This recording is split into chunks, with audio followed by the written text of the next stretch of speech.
Good afternoon, ma'am. Masih kabar tau siko. Kabar se kano kene. Masih ki date 3 ko February date 3 2026 kene ko. How are you, ma'am? Ba headline da koi ki paung ko yawi Rajasthan da ko. Rajasthan ki Barmer haiba magi kano sida koi ki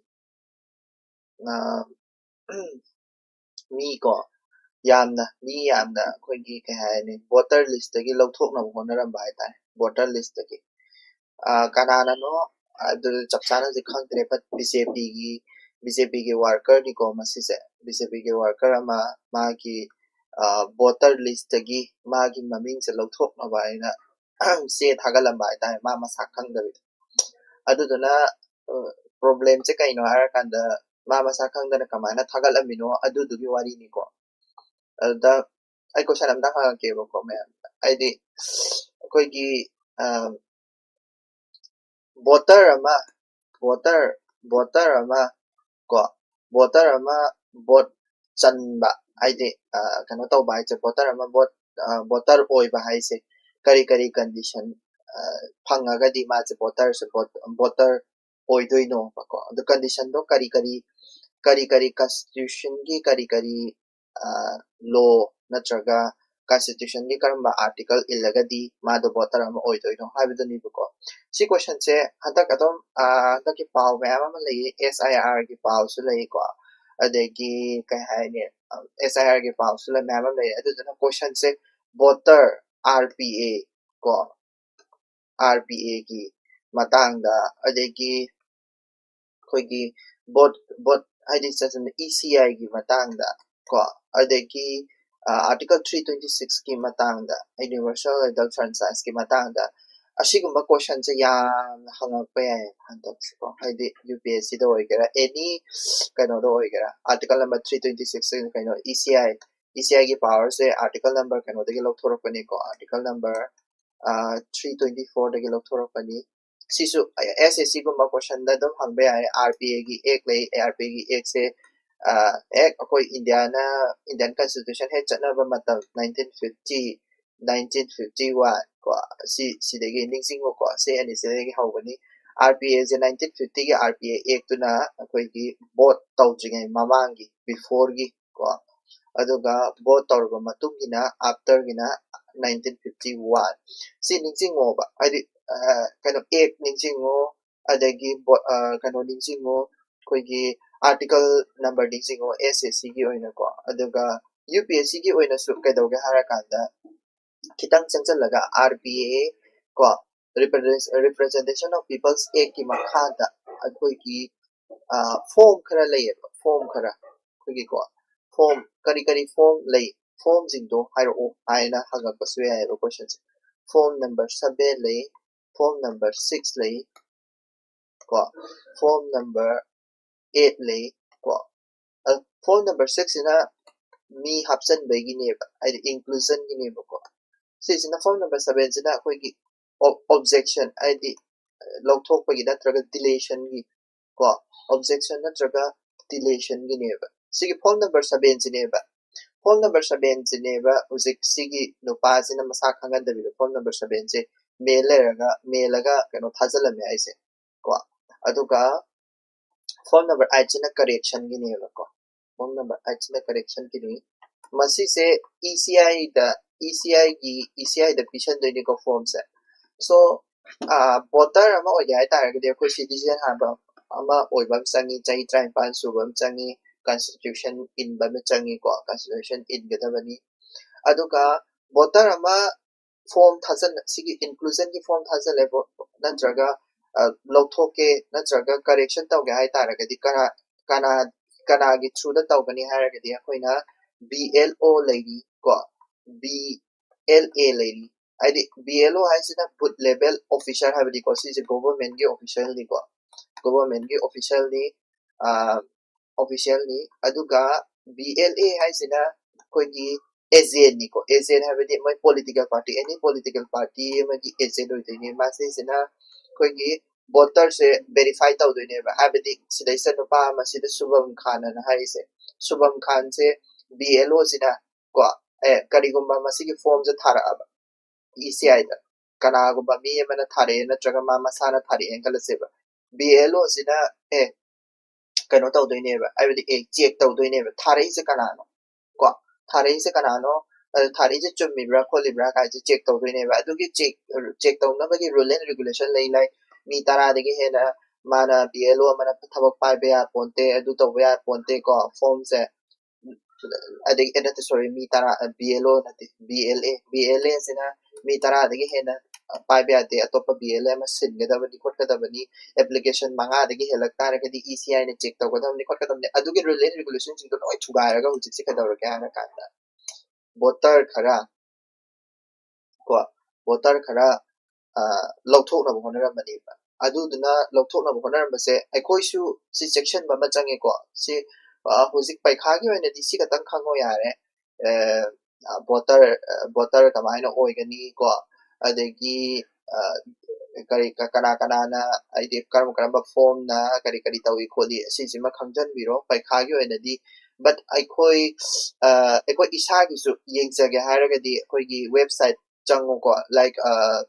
NVSP ena lekani ko National Voter Service Portal ena ko natre haragana direct website ECI ki website lai ko like voters.eci.gov.in ena ama lebani haiba sigi website da changaga aigi vote aigi aije chai trai pan su taragadi ai vote si form ji mention be ai correction tawbe ai loin tawbe ai ko changaga yengbiyo ko kari kari aigi kano do lokthokraba kana kai ai ai voter list yari ba kholibra ai do ko yengbiyo sini ko handak hanga sigi headline do aduni adagi headline amadana 18% phagada ba masu leire like hana 50% leira mani 50% tarif se amana 25% na reciprocal tarif ni amana kari 25% na koigi Russia ga oil kana tawne habagi damakta thamba tarif ni hana leirami se ko but hujikti ka dore hara kanda kari ta change tawre 15 sorry 18% da change tawre ko 18% da change tawre Modi ga Trump ga yanari se kaino se aidi USA ga India ga ki marakta trade tawna base sigi matang da tarif se India na USA da thamba tarif lai ko ado USA na amuk India na thamako tarif tugi matung ina reciprocal tarif se thamakpane reciprocal tarif ai se adune mi amana ai 25% thamak taragadi ko India na USA da 25% thameba adu chamana na USA na su 25% thameba 25% sida asai ge Russia gi oil lai khole toraga punishment oina penalty tarif hai tare ko 25% amaga sum hapsan gi bane hujikti dil lama sign taunagre Modi Narendra Modi ga kanoga Trump ga ki magi dil se kaino haragadi hujik laiba can say 18% se ba leire ko yare ko aduga aikoigi India da sokada ba khara yawi ko sta e harake ko 18% se ba leire ko aduga non tariff tariff ne and non tariff barrier saina lai ko like charges like or ID kano taropagi the from USA degi lakwa good things sigi tariff lai ko NTBs sai non tariff barrier har sa te ken nate koigi pot ama USA degi pusale khalase pot ama pusale khalase like any pot ama pusale khalase madu duki license pina bagi natraga safety health standard nga check tawnabagi adagi quota natraga ko adagi adugumba mayamdo adudubu nan tariff barriers ko sigi barriers se USA dagi lakpase zero da on thokre gantabra zero da on thokibadagi akoida solakpa yai ko USA gi product sing se akoida kai haini yamda hongna laani ba tuitaragadi poche hongna laani na akoigi domestic or ba product sing hai tare ko domestic domestic production से sida domestic product की US के production ने यामना आइदी US के production ने यामना होना लगता है कोई domestic production shit लरोई को अदुदुना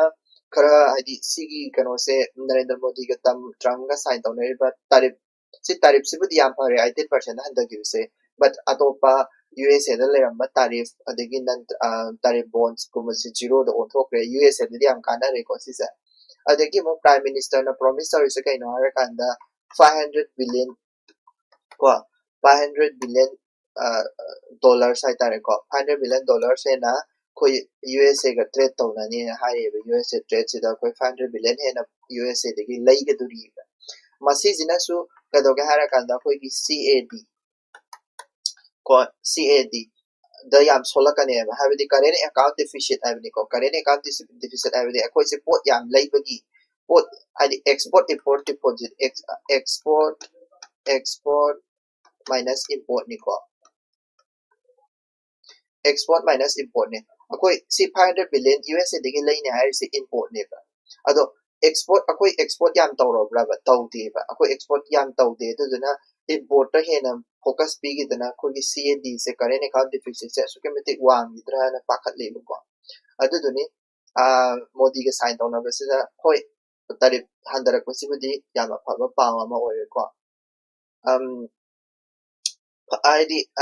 कनो आइदी मसीगी कनो से इंडिया दा सोकद्रा सोइद्रा हारगदी इंडिया दि सोकने को इंडिया दि सोइदना सोकदोइने बस 50% हंदरक हाइसे सिगी 18% सिबुदी याम फरेबा दिस इज वेरी गुड को India point of view but सी सिंगसिदी फत्ते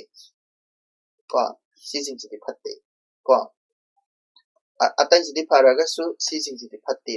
तारिफ्स को से हंदरक 50% बिलियन USA ट्रेड तौने हा सिदी फत्ते को फता पाउवी इंदुसु cover the covers the ED next पाउदा रिवर डिस्प्यूट अमगी मतंदा पावमा खक आई पुखले को रिवर डिस्प्यूट से सिदैदा ट्रिब्यूनल हाइ से कइनो ट्रिब्यूनल हाइ से ते केनते ट्रिब्यूनल हाइ से रिवर डिस्प्यूट ट्रिब्यूनल तो नि को अखोई की एनी सेंटर का कनो का सो होबे है सेंटर का स्टेट को होबे नत्रगा स्टेट होबे है अदुदो करी inter state river water dispute Act 1956 को अंगन बाबा तबदगी हौरे मसीगी से हुजिक सो तो मसीगी एक्ट की मतुंग इना ट्रिब्यूनल हम खली को ट्रिब्यूनल आदि कनोगी नसाइगी ट्रिब्यूनल से माई मागी लई सिगी कनो सिगी ओइना दि सुप्रीम कोर्ट ना हाइ से ट्रिब्यूनल साथी को सिगी पेनायर हाइबा रिवर सिगी ट्रिब्यूनल साथेबा तैगिदी याम सारेबको अदुगी ट्रिब्यूनल अमा साउ से खनरी से है पेनायर रिवर से तमिलनाडु दा लैको तमिलनाडु दा लೈ पेनायर रिवर से कनोदगी सिदगी चेलक तोइनी खोगी सिदगी चेला कांदा सिगी कनोसदा तादोइनी को बे ऑफ बंगाल दा तादोइनी कनोदगी पेनायर से कर्नाटका दगी चेलक तोइनी को कर्नाटका दा सिदैसा दाम याम सायब को दाम याम साजले सिदैसा को दाम याम साजले को दाम याम साजले दगी कई करा याम थिंगजले को अदो कर्नाटका ना हाइसिना अखोई की रिवर्स दा लेजबदी को अखोई की रिवर्स दा लेजबदी अखोई ने सानिंगबा कोई इरिगेशन तौनिंगबा कोनिंगबा अदुम तौबा याइ सिनेबा को तमिलनाडु दा mo हाइसिना तमिलनाडु नि को सिना तमिलनाडु दा mo हाइसिना अदु यारोय को मोगी यानाचे अमखक लई यानाचे से कइनो हारा कांदा कोई की थाइना को थाइना कोई की यामना ngaliगे मतमदा को यानागी बामा लई को यानागी करीनो यानागी सहारगदी कोई की 1892 दा को 1892 इंडिया की इंडिपेंडेंस फंगदिगाई ममांगिनी को 1892 दा करी यानागी बनो हारगदी कोई की प्रेसिडेंसी से हदि कोई की प्रेसिडेंसी का मतमदुदा ब्रिटिश गवर्नमेंट की प्रेसिडेंसी लेता को प्रेसिडेंसी का कोई की प्रिंसिंग का याना की बाबा ले प्रिंसली सेट का ko ko princely state sinjige yana ki ba ma lei yana ki kari na yana ki no hara kadi kadoga hara kanda Karnataka masigi isingse sizinaba yadaba sizinaba yaba haidi diversion tawba yadaba sizinabudi yai but divert tawbade si Karnataka na tawrise sidaiduna lakpa isingse divert tawraga moi irrigation gi kari karagi sizina thokne aduda Tamil Nadu da isingse yam laktaba adudu maram orakanda sokpa haitare ko aduduna aduda tawgano sine adi dam sajangano aduguma tawgano diversion tawgano haibadibako adudo Yanagi ba presidency ka princely state ka Yanagi ba amal layib ko 1892 da aduda Tamil Nadu na haiba aduda tawse aduda da Yanagi da tawse akoy masen state masen se Yanasi Karnataka nang su yaro o akoy su haidi next si se haidi sige river have the river have the national asset ni ko aman ama kana na ba tawna ka tabni khot ka tabni shine ba Tamil Nadu na se Karnataka na adu ki tate aduduna adumana khanara abdina hujikse supreme court na haise center the iri se kaino sigi interstate river dispute act 1956 ki makhada tribunal amakak saw tribunal habadi quasi judicial body ni ko mase quasi judicial body habadi kaino akhoi gi any kind of lawyers yaugani technical staff so scientists yaugani khara su ko adugumba aduduga ngasai gi sigi dispute se aidi dispute sibu santaina labagi damakta ko santaina labagi damakta ado aina si se paikha example gi oina this is yam important or interstate river dispute se tam hangle rabani ko karai da yawi ek se karabado ek se ko tribunal se ta sa do ni ko to ni ko aduga kadoge hara kanda kari river se karai de ge hore Karnataka de ge hore ko aduduga sigi mai mabing atopa se kaino Thempanai so hai pona Penair so hai ko atopa river leiri atopa river kari leiri khara chaw da Kaveri river leiri Kaveri river ki magi tributaries Babani leiri ko Amravati leiri ko Babani leiri Amravati leiri khara chaw da Baigai leiri ko Baigai ko ꯑꯁꯤꯒꯨꯝꯕꯁꯦ ꯈꯔ ꯍꯥꯏꯗꯤ ꯕꯩꯒꯥꯏꯒ ꯍꯥꯏꯔꯤꯁꯦ ꯈꯔ ꯍꯥꯏꯗꯤ ꯈꯪꯖꯟꯕ ꯌꯥꯏꯀꯣ ꯑꯩꯈꯣꯏꯅ ꯍꯥꯏꯗꯤ important ꯑꯣꯏꯕ ꯔꯤꯚꯔꯁꯤꯒꯤ ꯃꯈꯥꯗ ꯆꯠꯂꯦꯕ ꯀꯥꯕꯦꯔꯤ ꯔꯤꯚꯔ ꯍꯦꯛ ꯄꯟ ꯇꯥꯔꯒꯗꯤ ꯀꯥꯕꯦꯔꯤ ꯔꯤꯚꯔꯒꯤꯗꯤ ꯃꯥꯒꯤꯗꯤ ꯀꯥꯕꯦꯔꯤ ꯋꯥꯇꯔ ꯗꯤꯁꯄꯨꯠ ꯀꯩꯅꯣ ꯂꯩꯌꯦꯕꯀꯣ ꯁꯤꯗꯩꯁꯤꯗ ꯁꯤ ꯀꯥꯕꯦꯔꯤ ꯔꯤꯚꯔꯁꯦ ꯀꯔꯥꯏꯗ ꯆꯦꯜꯂꯤ ꯍꯥꯏꯔꯒꯗꯤ ꯀꯦꯔꯂꯥꯗꯁꯨ ꯆꯦꯜꯂꯤꯀꯣ ꯑꯗꯒꯤ ꯀꯔꯅꯥꯇꯀꯥꯗꯁꯨ ꯆꯦꯜꯂꯤꯕ ꯑꯗꯨꯒ ꯀꯩꯅꯣꯗꯁꯨ ꯆꯦꯜꯂꯤꯕ ꯀꯦꯔꯂꯥꯗꯁꯨ ꯆꯦꯜꯂꯤ ꯀꯔꯅꯥꯇꯀꯥꯗꯁꯨ ꯆꯦꯜꯂꯤ ꯇꯥꯃꯤꯜ ꯅꯥꯗꯨꯗꯁꯨ ꯆꯦꯜꯂꯤꯕ ꯈꯪꯕ꯭ꯔꯥ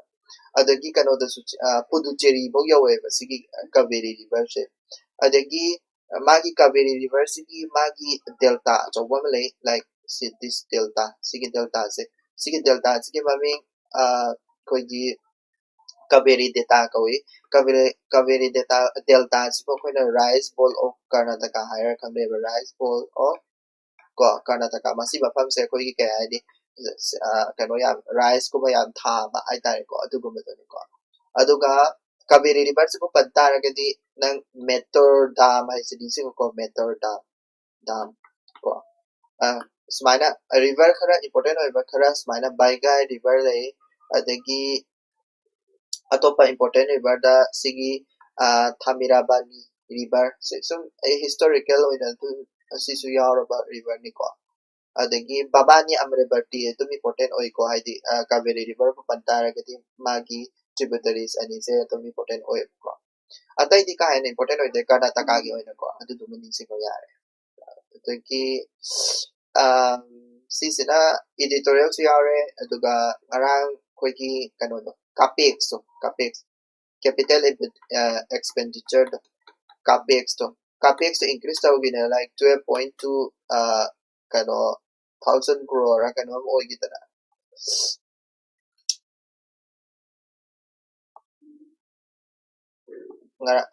ngarang koigi budget ta kadoba koigi kadawge hara kanda budget ta capex se yam thada ne na haigitro 2.2 na tro thada ne haigitro capex so yam hengat khram ne ko capital expenditure se automatic thada rani infrastructure da thada rani adu tawrani na haigin adagi si capex ki datti sorry capex is na idutara amani si sina fiscal deficit ki fiscal deficit ki fiscal harak taragati any fiscal mo pallaba tax ki ningo tax tax ini kadawe tax devolution na na tax devolution habiti kaino state ta yet bato tax ke am thungane tax ani thungni yebe ai akoi ngara hai gre horizontal ko horizontal vertical ko vertical horizontal amasung vertical ani thungni yebe ai center da yen basida center da gi state ta yelak basida center da gi state ta yelak basida kya no har gati masi subu koina vertical hai horizontal in state masen yena basi state masen yena basi ko among the state hai tare ko adonida vertical devolution sida koi ngara high grade 41% sorry 41% ko 41% khatani center na state ta pidarak se adoda 41% se masi su basic tax ta ne basic tax khongi bado adoda ne basic tax na taba atopa kari se koi gi sales lai ko sales atopa lai id sigumba sidana kadawga harakata sisina kanana lowgani haragati ses kumba sing se si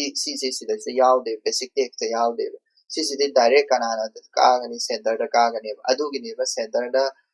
kanoda state na yam sawi state na kari gi marang sawi no haragati ngasagi ses kumba adugumba atopa tax na taba basic tax na taba atopa tax mayam ama lady like koigi kay haini yamna searches kaina lai ko searches tax says and surcharge kaina lai surcharge and padu ra gyan ta sigumba tax na karada luxury item gumba dagi tobacco gumba da adagi education dagi kari karada low but tax to the season ko says and chase and surcharge sidi direct karada chale center da chale adu the state sing da sawe karibar 41% ai se basic tax kata tawba yabra khotbra kaida ko ngarang su high grade fiscal deficit ta kadawe Kerala Karnataka Andhra Pradesh Telangana Tamil Nadu dadi paisa se khara yamna phangani na ko phan se kari marang ina moida paisa yam phangduri se kari ngara akoina high grade like kairo daga handai dana ko koigi GDP contribution to moine hena tawbagi moye performance yam phasabagi natra adi 16 finance commission na mana rule regulation adi tax yen bagi tax yen thokbagi matanda rule regulation da southern state ta phangba like southern state sing sidi poi demographically population yam de ko but area yam chawi ko GDP ta yam na contribute to moise aduduna mara morkanda moigi southern state da tax hengat leba handak ko phangbagi changse but kadawe harakanda hengali bese sigi saruksidagi khatane 41% singasai ngasai aina giba sigi 41% se sidagi khatane hengali se ngasai gi sales surcharge to dagi di hengat kana teba aduna taseng na southern state se harau rabra handak tax ki devolution se da moida share ya phangani ka harau rabra haragadi harau deba tamil nadu harau de ko si ko structural change to why se kaino structural change ne ba darkar le sini ko ma je structural change ai kaino koi gi ngasai gi tax ta sigi basic tax na ta ba sales and surcharges che sisu yaw na koi gi ka ne tax devolution tax yen thok pa sa paisa yen thok pa sa asisu yaw na devolution taw ta ra ga di yam na hena phani sini ma na ai ko editor na hai se to ko editor na hai se to aduni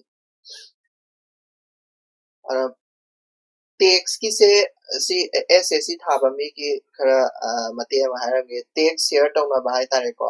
haidi kudamaina finance commission ana malai finance commission se sisina tax share tawna de tax share taw thukna ba ko na ba adu ki batangi ko like finance commission se kari article ki makha da le 2IT 2IG article sina finance commission ko article sisi ningsi mo ko aduga husi finance commission gi magi di chairman or se kanano haragati Arvind Arvind Arvind Panagaria ko ado Arvind kada ningsi mo yare Arvind sai sakpa Arvind do ningsi so yare finance commission gi magi aduga sai sakpa Arvind do sai kunipan sui ka khalaga yare 2I0 sina this is the like article do ningsi no ko okay next sise mamang namin mari ni mga ni ki mamang ipao to ko article number 21 the right to life ko right to life ki makha da kari menstrual right chisu chan gi bagi wari to ni ko sise menstrual right ko menstrual right se kaino koi gi article 21 da yaw gi bagi the Supreme Court na lang thokibado adu dugi matang gi wari ni ko sigi matang da khoigi kai hai ni akoina khangmase haidi question am ka ha ke man se sa hangi ba question ji si ni ko private school le private school manipur da private school ma'am le private school ma'am jing se koi sigi menstrual rights se phasana pi bra hair ke am da pi di like Supreme Court na directives Supreme Court के directive के मतुंग ina toilet se separate oina loi legadabani toilet separate oina legadabani ko free the pets pigadabani free pets pigadabani ko adagi dress kano hai tare ko koigi extra dress legadabani adagi hygienic oigadabani ka ma pibani ko mamang da sunai nagre ko adagi hygienic oigadabani adu tawgadabani ana tawgadabani ma'am aidi sigi bise pi da taragati aidi menstrual rights pi da baga chapma na toine na Supreme Court na magi directives lairi ne adu private school koi ge amba koi ge private school da na te sarkar gi school di to kro yare ko khanadra su private school na khadane se private school da koi manipur private school se amba si se laira braba laiti ba ko separate toilet legadabani ka haib se laiti ba laita ba ma'am yawe ba ko so कोई co-education tamba adi mi si the menstrual right che phang da bagi ta ta de ba sik lai se so si se adi private school se ma ai se kari ko masigi directive se in the target the private school se recognition ka that ka daw na recognition ka that ka daw ni se recognition to ka that ka daw adu ka that po target di koi gi kano sing se lo ka that ki tare na tra private school ayam loi ka kitare recognition phangaro ba da sidaista data phasaba maka mana pyramid ko data se happening sing bic ko NFIS ki data ni ko sigi data sigi matuk in akhoi India ki women sing ko haita women sai tranga dai na kun bari pawang women sing se kadaw ga hara kanda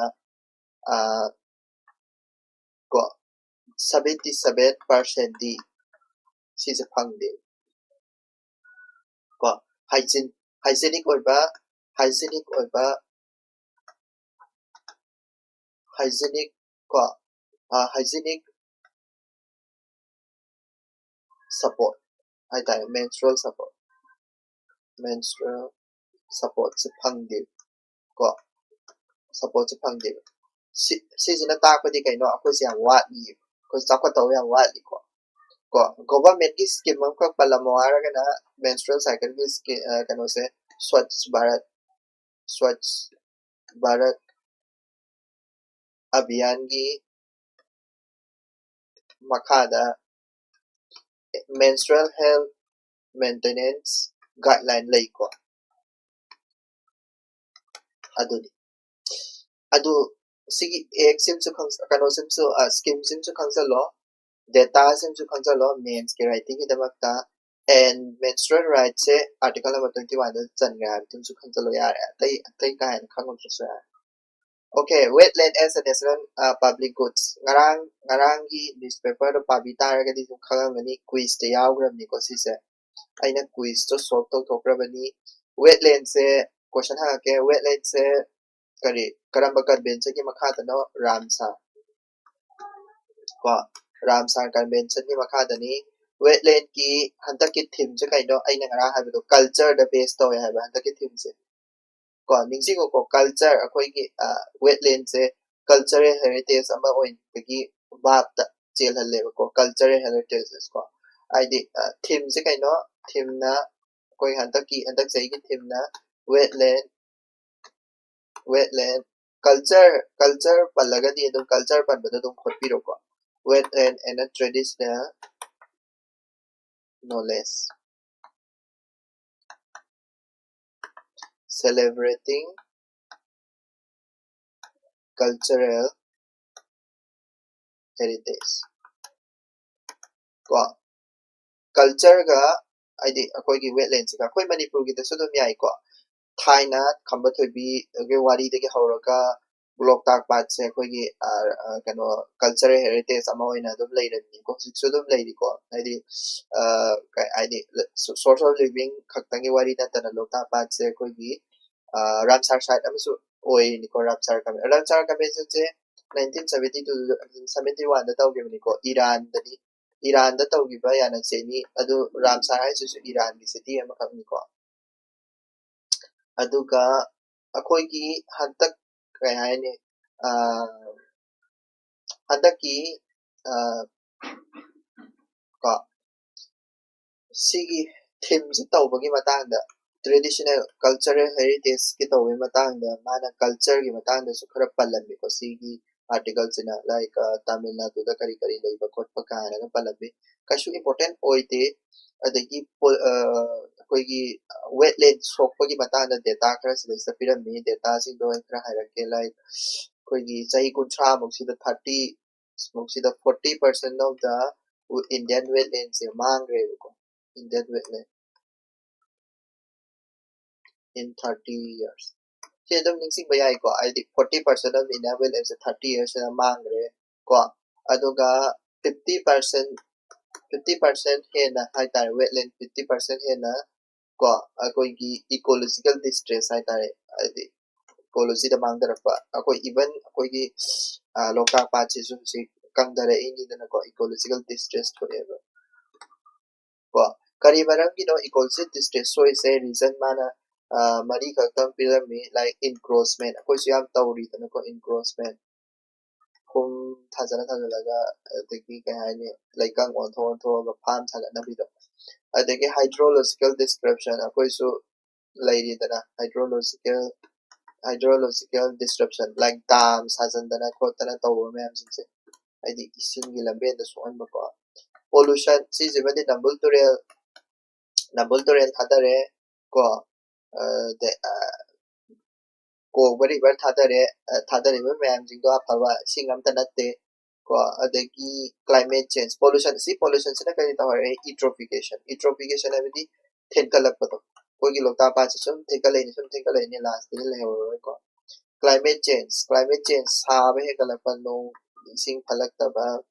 adagi adu mayam jing si main ko se ko कोई water की policy programme सी सिंग से कन गया है कि कोई policy programme करे करे ले पॉलिसी प्रोग्राम सरकार के पॉलिसी प्रोग्राम करे करे ले हर कदी वेटलैंड कंजर्वेशन रूल्स लाइक को वेटलैंड रूल्स ले ये वेटलैंड रूल्स से कंजर्वेशन एंड मैनेजमेंट रूल्स से करम कांदा हम तो कितना समय तो को अदेगी NPCA na National Plan for Conservation of Aquatic Ecosystem ko adagi CRZ se khanga mani coastal regulation zone ko zone home lay bato Ramsar site akoi ki kam lay koi ki Ramsar site karana da so koi khaina gi Ramsar site 98 lay Patna ga ani masap sang gre ani do comment box sa habiram ko anh ngarang hai gram si se ani ma hapchan gre ba no 2026 ki da no na ani ma hapchan gre ba ko adu do haibirama ko kano taragadi adune aduga khwaidagi husik Ramsar site se 98 lady se India da Tamil Nadu ni yam na lay ko Tamil Nadu da number 1 moida tara hum do kano lay kom taw So si mangai khara pai khagi khangba ya ba ya mai is yam phasane ego mai gi articles su yam phasane adum pa bi le ya adagi visible progress in exclusion invisible exclusion hai ko masi sida ka doga har kanda akoi gi budget thogi ba budget to adumi criticism khara to ni ko budget to kari karamba mo da akoi ngasa hai ba capex to capex capex abeti capital expenditure 12.2 lakh crore na thade ba ko india ge hata ke budget to da expenditure se lambi thong infrastructure sa ba da khot pa da thade ba ya masi infrastructure saraga ma haini se si hari se infrastructure saraga job creation later kadra sine ma lai de ko infrastructure saraga job hena later kadra lai de habdi employment crisis se employment ki crisis to mana se fazana haira me kari kamaina hai ga kana employment crisis se koi ki india ki oina koi ki need rate and lai ko need rate need rate habdi kind of need id kind of not in education employment and training need rate se koi ki kind of the only ko 50 sai tanga da na sai ko mapan do lai ba youth sing the kon bane ko sai tanga da ni sai ko mapan do lai ba youth sing se almost 23% to 25% di ko education da su lai te employment da su lai te training su lai te ko sai tanga da ni sai ko mapan pa da lai ba bc ki magi 23 to 25% di education like should tam de not have any consequence not in education employment and training su taude employment su taude adu ta yam ti solely have employment kari kara leite like si se yam na phazaba simple tam da hara kana 1 in 4 young indians ko se excluded from economy economy da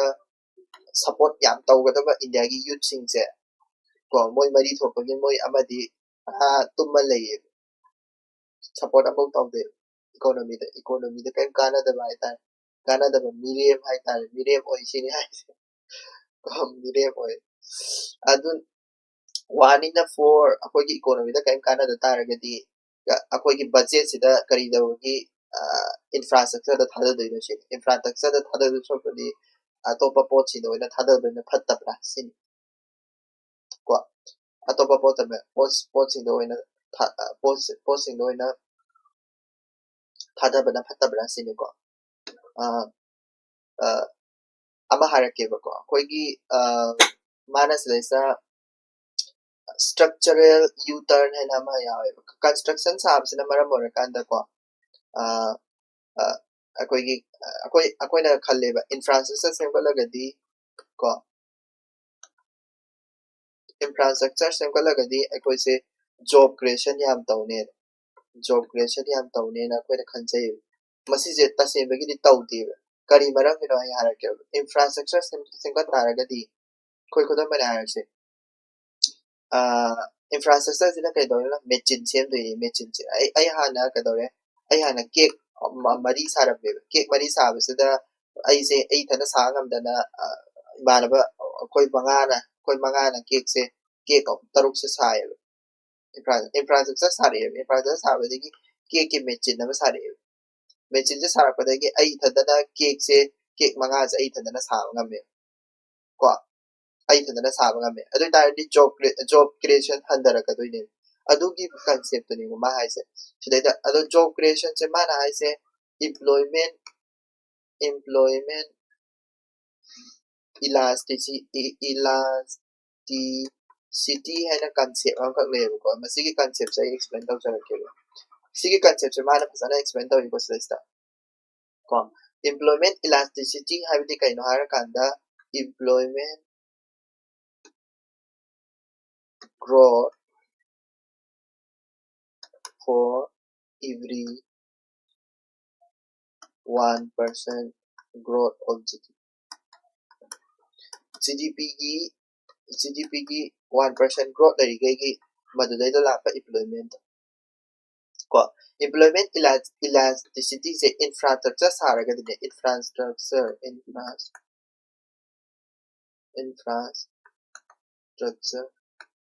ko saraga di kaidoge harakanda employment elasticity se handare ko karai da 0.59 lerabadagi 0.42 da handare kai da di infrastructure saraga di GDP di hengatoi GDP di growth lai ni ko infrastructure saraga GDP di growth lai ne GDP growth lai ni tawadabu employment da hengatabadina GDP growth lai raga so 1% GDP growth lai raga so employment growth to handarakani ba adudura maramar magi employment elasticity handarai ne adubu karigumba aikoi se agriculture da thadara agriculture da thadara ko agriculture da thada taragadi akoi gi GDP so hengatkani तो अदुगा employment elasticity सु हिंगतकने like 0.04 लेरमदगी 1.52 दा लाकने कई बरा किनो हारगदी agriculture दा थादा तारगदी city दा थबक फंगदना लेरम मी दुसु agriculture दा लाने पोट अदुगिनी को अदुने मा हाइनिंग इज reasonable तो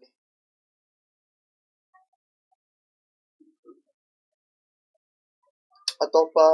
पाव क्राइंसी ट्राइबल महाराष्ट्र दा ट्राइबल मैम प्रोटेस्ट तौबगी वारी निको ट्राइबल मैम प्रोटेस्ट तौरिसे कइगिनो मरु ओइना अखोइगी फॉरेस्ट राइट की मतांग निको देस फॉरेस्ट राइट एक अनामा लई 2006 को 2006 के मतुम इना सिगी एक से पास तौरिसे की गवर्नमेंट पास तौरिसे की मरम से करिगिनो हारगदी अखोइगी forest dwellers in the right पी बनेबा forest dwellers in the right पी बने तवदबु मसिसना मरम ओरकांदा सिगी महाराष्ट्र दा लेरिबा मोगी ट्राइबल सिंसे मोगी फॉरेस्ट मोगी राइट से हंदरे फॉरेस्ट राइट से हंदरे अदुदना मरम ओरकांदा प्रोटेस्ट तौरिनिको शिदेगी खगबा याबसे कोइना मानस से पलंबा हाय तारे पलंबा कदोगे हारकांदा कोइगी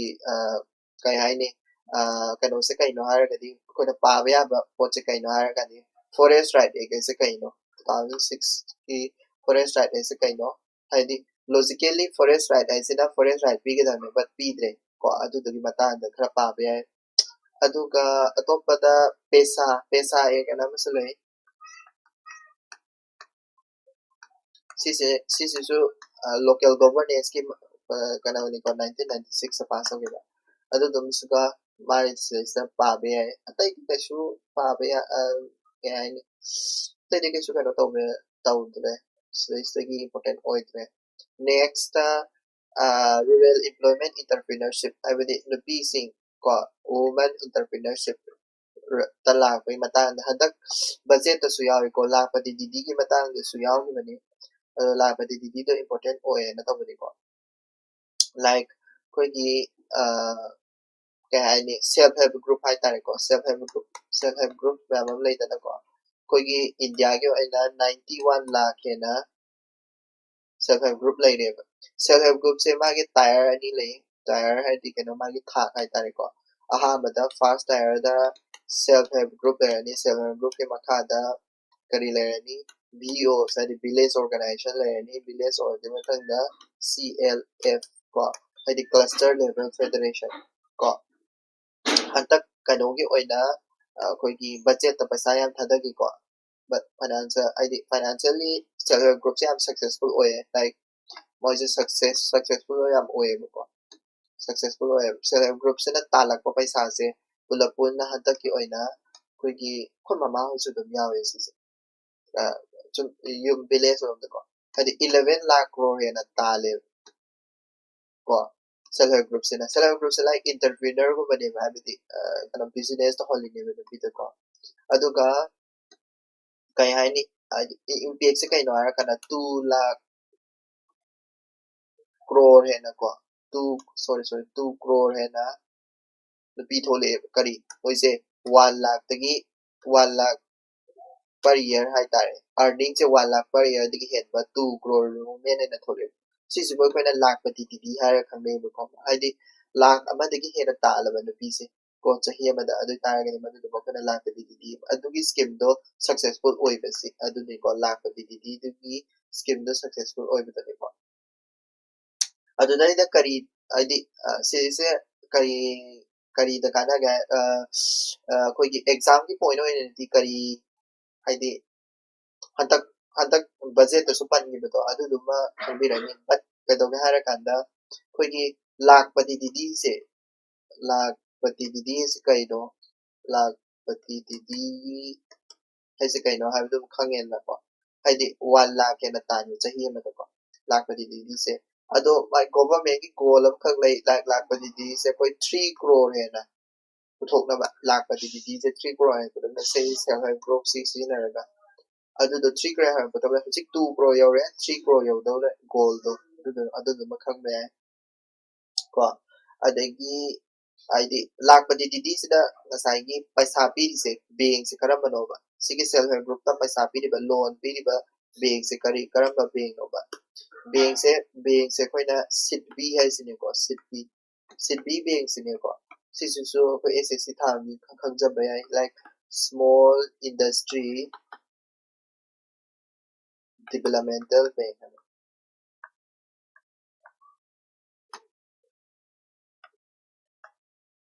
ko ko aduga sigi scheme sigi maming hai tare ko sigi self help group se linkadabagi scheme sigi maming kaino scheme si kwai maru important oi sini ko day NRLM ko every day every kaino din dayal Antyodaya Yojana NRLM every kaino haragati National Rural Livelihood Mission ko sigi makhada ne sigi self help group tin do lai to se ko self help group se lai to se ministry di kaino ministry se kaino rural development ministry of rural development ko ado no makhajja bayai koi haidi ado problem silesa problem lai prahara gadi sigi maru oina what is the next phase for the rural women in entrepreneurship sina mana problem am khak mana se highlight tarami problem se kai problem hara gadi husi se moina self help group sin sina sari ba product sin se marketing issues ne marketing issue lai se moina sari ba pot sin se market ta kamaina thadokani habtu bi issue kra lai adu du mana highlight tarami se ko yani atopa pau koigi husi problem am kaksu zik thengnare like koigi hana MGNREGS ana lerami Mahatma Gandhi National Employment Guarantee Scheme hana ko adu do husi change tawgre karida BB ko season ko GRAM ko big set Bharat Guarantee Scheme sigi kaino sima singo adoida handaki budget ta sidasu paisa pi sidadi koigi 95k crore hai na pi ko sidana 30k gi karo pi so on da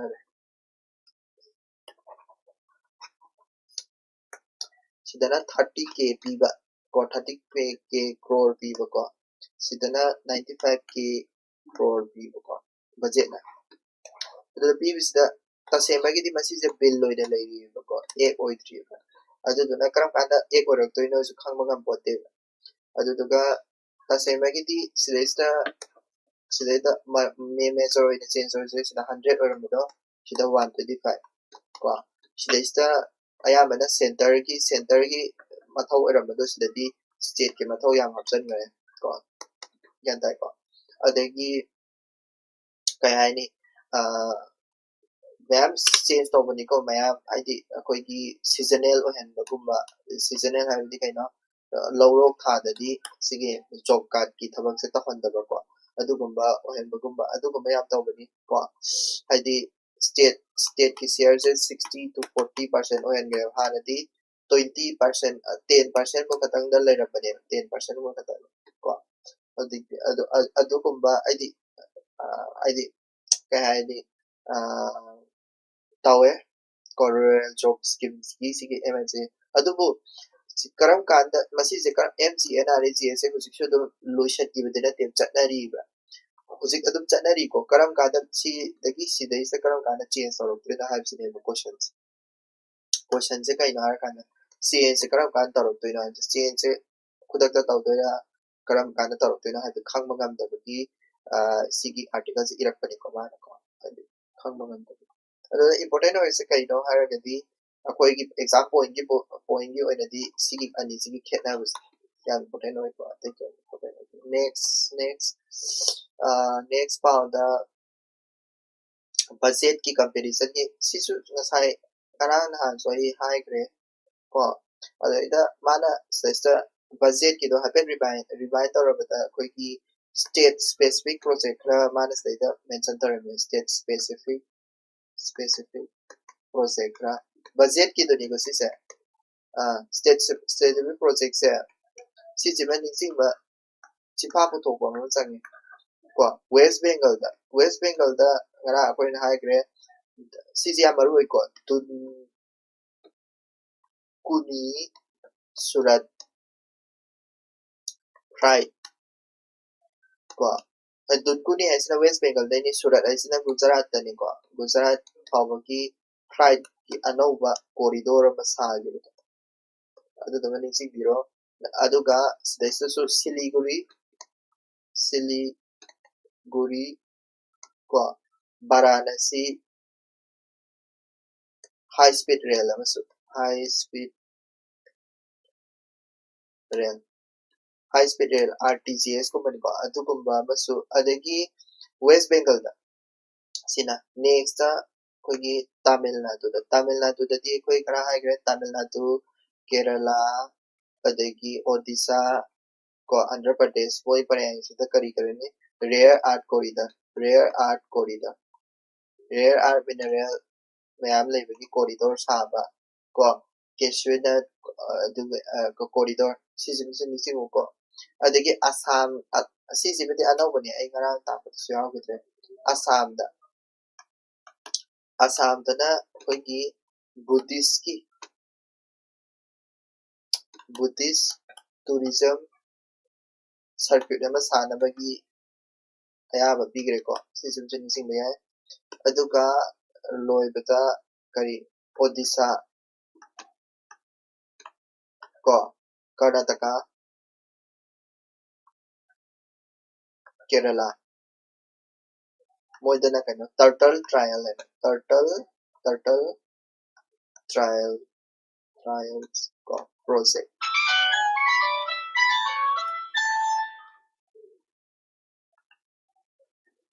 ꯀꯣ ꯁꯤꯁꯤꯃ ꯅꯤꯡꯁꯤꯡꯕ ꯌꯥꯏ ꯑꯗꯨꯝ ꯀꯣ ꯑꯗꯨꯒ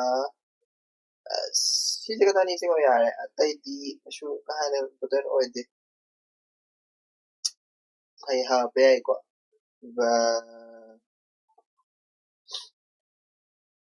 next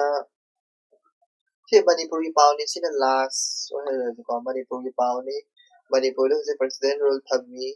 ꯀꯣ ꯑꯗꯨ ꯅꯨꯄꯥ ꯑꯃꯈꯛ ꯇꯔꯨꯟ ꯁꯨꯛ ꯍꯥꯏꯅ ꯅꯨꯄꯥ ꯑꯃꯈꯛ ꯁꯦꯟꯇ꯭ꯔꯦꯜ ꯑꯣꯕꯖꯔꯚꯔ ꯑꯣꯏꯅ ꯍꯥꯞꯄꯦ ꯁꯦꯟꯇ꯭ꯔꯦꯜ ꯑꯣꯕꯖꯔꯚꯔ ꯍꯥꯏꯗꯤ ꯑꯩꯈꯣꯏꯒꯤ ꯍꯧꯖꯤꯛꯁꯦ ꯒꯣꯚꯔꯟꯃꯦꯟꯠ ꯁꯦꯝꯅꯕꯒꯤ ꯀꯟꯅ ꯇꯧꯔꯤꯗꯅꯀꯣ ꯂꯦꯖꯤꯁꯂꯦꯇꯤꯚ ꯄꯥꯔꯇꯤ ꯂꯤꯗꯔ ꯑꯃ ꯐ꯭ꯌꯨꯆꯔ CM ꯑꯃ ꯁꯦꯝꯅꯕꯒꯤꯗꯃꯛꯇ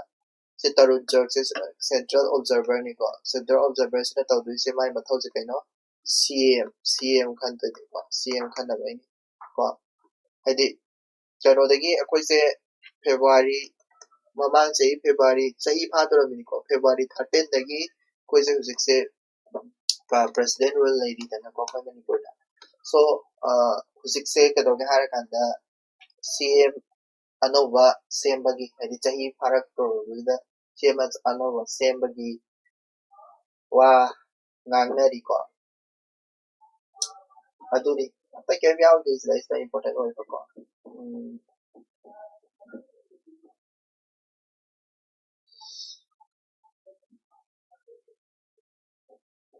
ꯂꯣꯏꯁꯜꯂꯒꯦ